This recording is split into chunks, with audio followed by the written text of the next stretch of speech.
Hello friends, आज हम maths का एक बहुत ही इम्पॉर्टेंट टॉपिक करने जा रहे हैं, रैशनलाइजेशन, जिसको हम हिंदी में परिमेयकरण भी कहते हैं। ये rationalisation CBSE class 9th 10th के लिए भी एक इम्पॉर्टेंट कॉन्सेप्ट है, उनके में भी ये कॉन्सेप्ट आता है। दूसरा NIOS पत्राचार, इन सभी क्लास के बच्चों को ये टॉपिक देखना चाहिए, क्योंकि इसके क्वेश्चंस पेपर में आते ही आते हैं और बच्चों को इन क्वेश्चंस की प्रैक्टिस करनी चाहिए। तो आज हम रैशनलाइजेशन, परिमेयकरण सीखने जा रहे हैं। इसके बेसिक से हम शुरुआत करेंगे और हम धीरे धीरे इसके एडवांस क्लास तक जाएंगे। इसकी मैं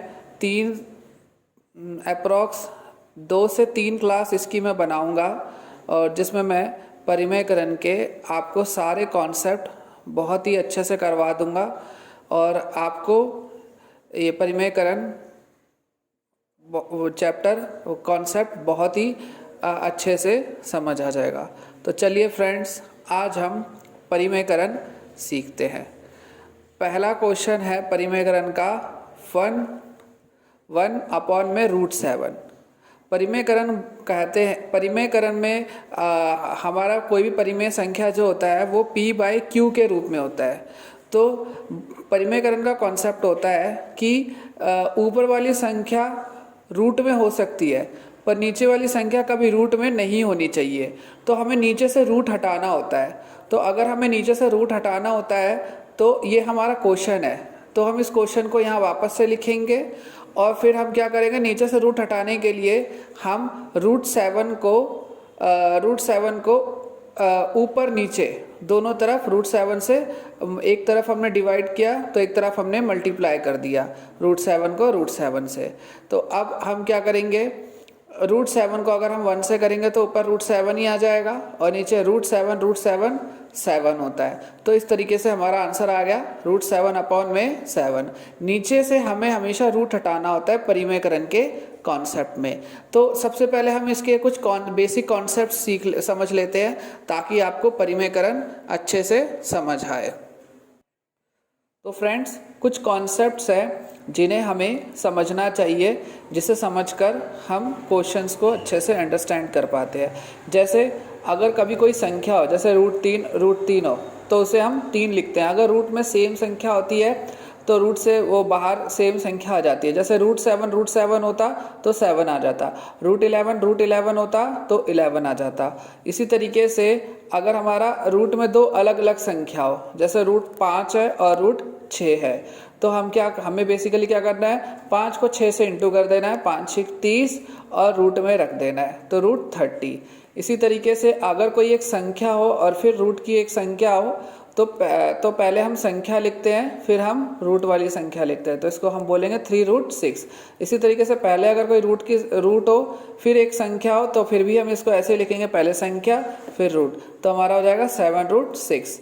इसी तरीके से अगर √3 पर होल स्क्वायर हो, √3 पर होल स्क्वायर का मतलब क्या है, स्क्वायर मीन्स 2 बार लिख देना, √3 × √3। और अभी आपने सीखा कि √3 3 होता है, तो √3 3 हो गया। इसी तरीके से जैसे 2√5 है, ऐसे कोई भी एक संख्या हो सकती है और एक रूट में हो सकता है, तो अगर हम उसका स्क्वायर ओपन करेंगे तो 2√5 को हमने 2 बार लिख दिया, 2 को 2 से गुना किया तो 2 दूनी 4। और अभी आपने सीखा अगर रूट में सेम संख्या होती है √5 तो वो 5 ही हो गया, तो 4 पंजे 20 हमारा आंसर आ गया। तो कुछ ही कॉन्सेप्ट्स होते हैं जो आपको परिमेयकरण समझने में हेल्प करेंगे। ठीक है सर, ठीक है फ्रेंड्स।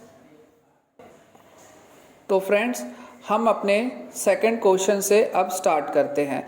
इसी तरीके से हमारा 10/√2 दे रखा है, तो फिर से नीचे √2 आ गया, तो हमें √2 हटाना है। √2 हटाने के लिए हम अगेन क्या करेंगे, 10/√2 को हमें, तो 10/√2 को हमें √2 से अगेन मल्टीप्लाई एंड डिवाइड कर देना है। तो 10√2 को हम गुना करेंगे तो 10√2 आ गया, और √2 2 हो गया, 2 से हमारा 10 कटता है, 2 पंजे 10, 2 5 के पारे में 10 बार में कट जाता है, 2 पंजा 10, तो 5√2 हमारा ये आंसर आ गया। तो फ्रेंड्स इसी तरीके से हम तीसरा क्वेश्चन शुरू कर रहे हैं। जैसे ऊपर है हमारा 3√3 और √5, तो इसे हम कैसे करेंगे, फिर अगेन हम क्वेश्चन लिखेंगे और नीचे हमें रूट हटाना है, तो √5 को हम अगेन मल्टीप्लाई एंड डिवाइड कर देंगे। तो अब हमें क्या करना है, इनको तो आपस में गुना करना है ऊपर वाले को, तो हो गया 3 गुना √3 गुना 5। इसी तरीके से √5 5 हो गया, मतलब √5 गुना √5 5 हो गया हमारा। तो अब हमारा आंसर कैसे आएगा, हमें 3 का 3 और रूट में जब 2 अलग अलग संख्या होते हैं तो 3 पंजे 15 और नीचे 5। तो इस तरीके से हमारा आंसर आ गया 3√15/5। इसी तरीके से अगला कॉन्सेप्ट है हमारा, फिर से ऊपर 1 है, बट अब हमारे पास क्वेश्चन में नीचे क्या आ रहा है, √5 + √3। तो हम इसे कैसे सॉल्व करेंगे, सबसे पहले हम क्वेश्चन को दोबारा से लिखेंगे 1/√5 + √3। अगर यहाँ पे प्लस है तो हमें माइनस से ऊपर नीचे दोनों तरफ गुना भाग करना है, और अगर यहाँ पे माइनस होता तो हम यहाँ प्लस से करते ऊपर नीचे दोनों तरफ।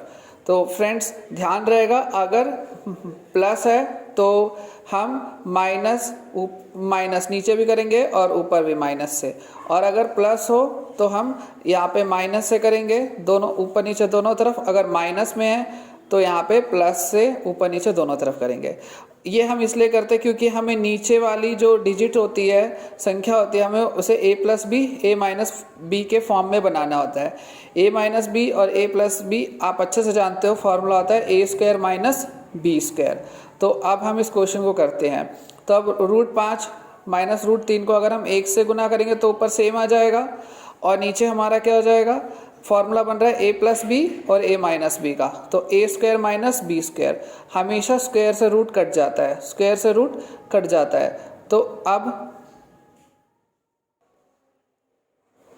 तो अब हमारा आंसर हो जाएगा एक तरीके से 5 - √3 और नीचे 5 - 3। तो आंसर हो गया √5 - √3 और डिवाइड में 2। इसी तरीके से हमारा अगला हो गया 1/√5 - √11। तो 1/√5 - √11 क्या होगा, 1/√5 - √11 हमें मल्टीप्लाई कर देना है, माइनस में है तो प्लस से। 1/√5 √5 + √11, नीचे भी ऊपर भी, तो ऊपर 1 है इसलिए तो ऊपर हमारा सेम आ जाएगा √5 + √11, और नीचे आ जाएगा हमारा √5 का होल स्क्वायर - √11 का होल स्क्वायर। स्क्वायर से रूट कट जाता है, क्योंकि हमने अभी सीखा चाहे a-b a+b का फॉर्मूला आता है a² - b²। तो हमारा आंसर ऊपर वाला तो अभी हम सेम लिख देंगे √5 + √11, और नीचे हमारा आ जाएगा 5 - 11। तो 5 - 11 हमारा, जब भी हम छोटी संख्या से बड़ी संख्या को घटाते हैं तो आंसर हमारा माइनस में आता है। तो हमारा कभी भी जो डिनोमिनेटर होता है, जो हर होता है, वो माइनस में नहीं होना चाहिए। इसलिए इसके वजह से ऊपर वालों के साइन बदल जाते हैं। जैसे अगर ये प्लस का है तो माइनस, और अगर ये प्लस का है तो माइनस, और सपोज करो ये माइनस का होता तो ये प्लस हो जाता, और ये प्लस का होता तो माइनस हो जाता। तो हमारा आंसर हो गया एक तरीके से माइनस का √5 माइनस का √11 और पूरे के नीचे 6। और जब दोनों में माइनस कॉमन आ रहा है तो इसे हम ऐसे भी लिख सकते हैं, माइनस कॉमन ले लिया, ये भी प्लस में हो गया, ये भी प्लस में हो गया, पूरे के नीचे 6। ओके फ्रेंड्स, समझ आया होगा आपको ये क्वेश्चन। फ्रेंड्स इसी तरीके से हम अपना अगला क्वेश्चन करने जा रहे हैं। क्वेश्चन है हमारा 2/√3 - √11। तो हम अगेन क्वेश्चन लिखेंगे 2/√3 - √11 और इसको मल्टीप्लाई कर देंगे, माइनस का है तो प्लस से, डिजिट सेम रहेगी। तो √3 + √11, नीचे भी ऊपर भी। अब ऊपर 2 है तो हम कुछ इस तरह से लिखेंगे, 2 ब्रैकेट में √3 + √11 और नीचे क्या हो जाएगा √3 का होल स्क्वायर - √11 का होल स्क्वायर, क्योंकि हमारा नीचे फार्मूला बन जाता है a - b a+b। तो फार्मूला होता है a² - b²। तो फ्रेंड्स इस तरीके से हमारा हो जाता है 2 ब्रैकेट में √3 प्लस √11 नीचे 3 माइनस √11। तो 3 में से 11 घटाएंगे तो हमारा माइनस का 8 आ जाएगा। 2 से 2 चौके 8 हमारा आंसर हो गया। फिर से नीचे माइनस का साइन है तो ऊपर वालों के दोनों के डिजिट चेंज माइनस के साइन हो जाएंगे। तो इसको मैं डायरेक्ट ही ब्रैकेट में लग के माइनस करके नीचे 4 लिख दिया। तो ये हमारा एक्यूरेट आंसर हो गया। फ्रेंड्स इसी तरीके से हमारा अगला क्वेश्चन है √3 अपॉन में √5 प्लस √2।